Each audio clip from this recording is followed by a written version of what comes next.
চট্টগ্রাম মহানগর যুবদলের সাবেক সাংগঠনিক সম্পাদক এমদাদ বাদশার বহিষ্কার প্রত্যাহারের দাবিতে রাজপথে নেমেছে হাজার হাজার জনতা। প্রতিবাদের ঝড় উঠেছে ফেসবুকেও। ত্যাগী নেতার বিরুদ্ধে মিথ্যা ষড়যন্ত্রে উত্তাল চট্টগ্রাম।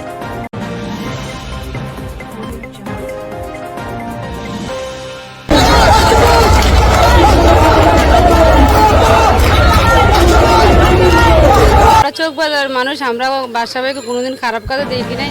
আমরা আগে অনেক কাজে, বিভিন্ন কাজে আমাদেরকে সহযোগিতা করছি।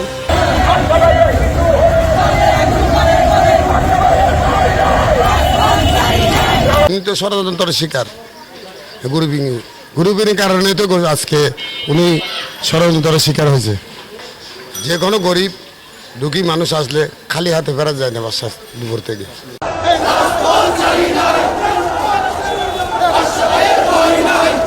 আমরা এখানে আমাদের জন্মস্থান, পাশাপাশি কেন সাদাবাজি করবো, ভালো মানুষ ও আমাদের পাশে দাঁড়া সবসময়।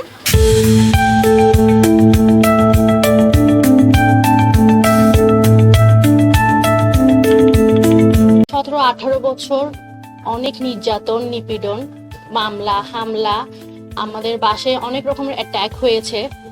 পার্সোনাল বলেন, প্রফেশনাল বলেন। আমার একটা ছোট ভাইও আছে, ও তো অনেক ছোট ছিল আমাদের, তারপরে একটু বুদ্ধি হয়েছিল আমাদের বড় দুইজনের। বাট ও বাবা ছাড়া ও থাকতে পারতো না, ও কান্না করতো, ফোন দিত। আমরা যে বাবাকে দেখতে পারতাম না, ওই কষ্টটা মুখের ভাষা বলে বোঝানোর মতো না। ঈদ করতে পারি না, আমার এক্সামস চলতেছিল, যখন I needed my father the most, আমার পাশে ছিল না। অনেক কষ্টের দিন ছিল। অ্যাক্টিং চেয়ারপারসন তারেক রহমান আঙ্কেলকে আমি এটাই মেসেজ দিতে চাই, আপনি আমার বাবার বয়সী, আপনারও সন্তান রয়েছে। আমি একজন সন্তান হিসাবে আপনাকে অনুরোধ করছি, আপনি ভালোভাবে তদন্ত করুন। আপনি হয়তো লন্ডনে থাকেন, আপনার কাছে সঠিক নিউজটা, সঠিক তথ্য আপনার কাছে পৌঁছাতে পারছে না। আপনি এমন একটা তদন্ত কমিটি গঠন করুন যারা নিরপেক্ষ, যারা কোনো কারো কথা শুনে প্রভাবিত হবে না।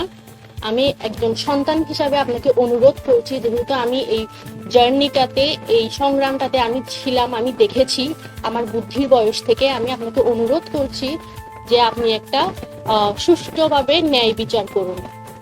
আমাদের অভিভাবক বিএনপির ভারপ্রাপ্ত চেয়ারম্যান জনাব তারেক রহমানের প্রতি আমার আকুল আবেদন, আমি আপনার প্রতি দৃষ্টি আকর্ষণ করছি। আমি জিয়া পরিবারের আদর্শের একজন নগণ্য একজন কর্মী হিসেবে আমি আপনার কাছে বিনীতভাবে অনুরোধ করছি, আপনি এইটার পুনঃ তদন্ত দিয়ে, একজন নিরপেক্ষ তদন্ত দিয়ে, নিরপেক্ষ ব্যক্তিদের মাধ্যমে তদন্ত দিয়ে এই বিষয়টাকে আপনি তদন্ত করবেন। আপনি যদি তদন্ত করে যদি আমার বিরুদ্ধে যদি সুনির্দিষ্ট যদি অভিযোগ পান, আমাকে যদি আপনি বহিষ্কার করে দেন, আমি খুশি হব। কিন্তু আমি মনে করি এটা সম্পূর্ণ একটি ডাহা মিথ্যা, এটা একটা গুজব এবং এটা একটা চক্রান্তের অংশ।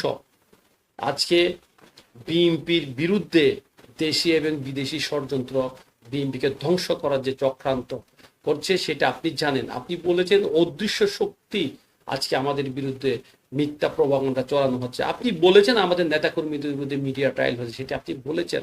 তো আমাদের বিএনপিকে ধ্বংস করার জন্য একটি কুচক্রী মহল আমাদের নেতাকর্মীদের বিরুদ্ধে মিথ্যা তথ্য দিয়ে, মিথ্যা আপনার ষড়যন্ত্রের মাধ্যমে, মিথ্যার আশ্রয় নিয়ে আমাদের নেতাকর্মীদের বিরুদ্ধে এ ধরনের স্ক্যান্ডাল ছড়ানো হচ্ছে। আমি আপনাকে বিনোদন অনুরোধ করছি, আমি আবারও আপনাকে রিকোয়েস্ট করছি, আমি অন্যায় করি নাই, আমি কারো জায়গা দখল করি নাই, কারো থেকে আমি চাঁদা নেইনি। আমি যদি চাঁদা নিয়ে থাকি সেটা আমাকে সুনির্দিষ্ট প্রমাণ না দিয়ে আমাকে একজন চাঁদাবাজ বলা আমার দল থেকে, এটা অত্যন্ত দুঃখজনক। আর আমাকে বহিষ্কার করার সময় যেই চিঠিটি আমাকে দেওয়া হয়েছে সেই চিঠির বাসাটা কিন্তু এত বেশি কুরুচিপূর্ণ, এটি আরো অনেক সুন্দরভাবে, অনেক স্মার্টলি এই চিঠির ভাষাগুলি লেখা যেত। একজন কর্মীকে এই ধরনের কুরুচিপূর্ণ ভাষা দিয়ে বহিষ্কার করা অত্যন্ত দুঃখজনক, অত্যন্ত ন্যক্কারজনক। 4 মাস আগে আমার বিরুদ্ধে একটা অভিযোগ দিয়েছিল একরাম নামীয় একজন ব্যক্তি। সেই অভিযোগের ভিত্তিতে সে সাংবাদিক সম্মেলন করেছিল। সাংবাদিক সম্মেলন করার পরে আমাদের একটা অনুসন্ধানী টিম চট্টগ্রামে এসেছিল। উনি আমাকে ডেকেছিলেন, আমি ওনার সাথে কথা বলেছিলাম, আমি আমার সব তথ্য উপাত্ত দিয়েছিলাম ওনাকে। তো 4 মাস আগে যে তদন্ত টিম যে তদন্ত প্রতিবেদন করেছে, উনি জমা দিয়েছেন, তো জমা দেওয়ার পরে যদি আমার বিরুদ্ধে কি তারা অনুসন্ধান যদি আমার অন্যায় যদি তারা পেয়ে থাকেন, তাহলে অবশ্যই তারা আমাকে ডাকতে পারতো। আমাকে ডাইকে তারা আমাদেরকে জিজ্ঞেস করতে পারতো যে বাদশাহ, তুমি এই ধরনের কর্মকাণ্ড করেছো, তুমি কি এই ব্যক্তির জমি দখল করেছো, তুমি এই ব্যক্তিকে থেকে এত টাকা চাঁদা চেয়েছো, এখন তোমার ব্যাখ্যা তুমি দাও, কেন তোমার বিরুদ্ধে আমরা সাংগঠনিক ব্যবস্থা নিতে পারবো না। তারা আমাকে সেটি করেনি, সেটি করা উচিত ছিল। আমাকে আত্মপক্ষ সমর্থনের সুযোগ দেওয়া উচিত ছিল, এবং আমাকে সেটা তারা করেনি। এখন 4 মাস আগের ঘটনাকে নিয়ে এখন এই যে রিসেন্টলি আপনারা জানেন মেহেরপুর হাসপাতালে একটা ঘটনা ঘটেছিল, একজন মানুষকে নির্মমভাবে হত্যা করেছে। এটা খুবই নিন্দনীয়, দুঃখজনক। একজন মানুষকে এভাবে পিটিয়ে হত্যা করাটা অন্যায়। এটা যারা করেছেন তাদের বিরুদ্ধে আমি তার তীব্র নিন্দা জানাচ্ছি। এই ঘটনাকে কেন্দ্র করে 4 মাস আগের ঘটনাকে কেন্দ্র করে আজকে আমাকে বহিষ্কার করেছেন। তো আমি এটার মধ্যে আমি সন্তুষ্ট নয়। কেন নয়? 4 মাস আগের ঘটনা যদি আমার বিরুদ্ধে অভিযোগ, তো আমার বিরুদ্ধে অভিযোগ থাকলে তাহলে তখনই আপনি আমাকে বহিষ্কার করে দিতেন। এই মিটফুট ঘটনার সাথে যদি আমাকে এনে বহিষ্কার করেন, তাহলে এটা আমি কোনো অবস্থাতে আমি ভালোভাবে নিতে পারছি না। আমি মনে করছি এটা একটা ষড়যন্ত্র বহিঃপ্রকাশ। এটা অত্যন্ত দুঃখজনক, অত্যন্ত নিন্দনীয়। আসলে আপনারা জানেন আমরা দীর্ঘদিন রাজনীতি করে আছি। বেসিক্যালি এই ফেসিবাদী সরকার সারা 15 বছর কিন্তু ক্ষমতায় ছিল। এই ফেসিবাদী সরকারের বিরুদ্ধে কিন্তু আমরা লড়াই করছি, আন্দোলন করেছি, সংগ্রাম করেছি। এই আন্দোলন সংগ্রাম করতে গিয়ে এই জিয়া পরিবারকে ছেড়ে আমরা কখনো কোথায় যাই নাই।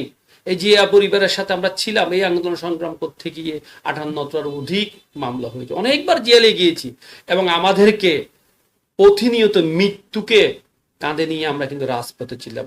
আমরা কখনো মৃত্যুকে কিন্তু ভয় পাই নাই।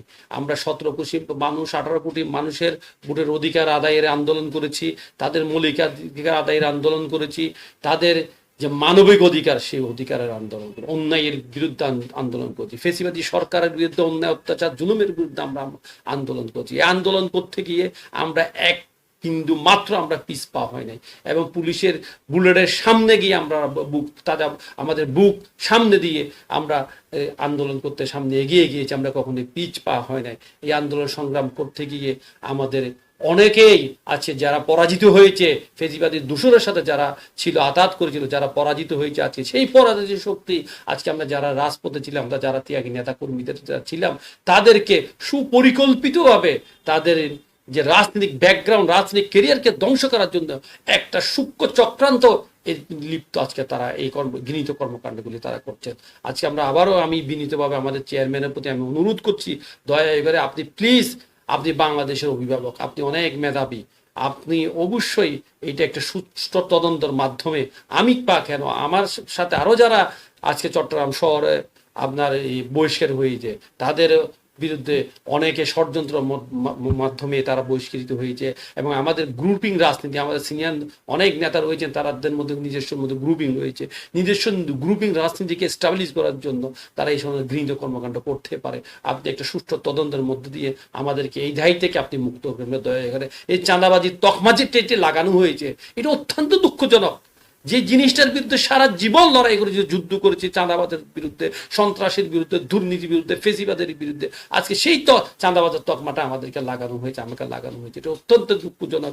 আমি একজন রাজনীতিবিদ, রাজনীতি করে যদি আমার দল আমাকে যদি চাঁদাবাজ বলে, এর চেয়ে বড় দুঃখ আর কিছুই হতে পারে না কোনো প্রমাণ ছাড়া। এটা অত্যন্ত দুঃখজনক, অত্যন্ত নিন্দনীয়। আমি এটা তীব্র নিন্দা জানাচ্ছি।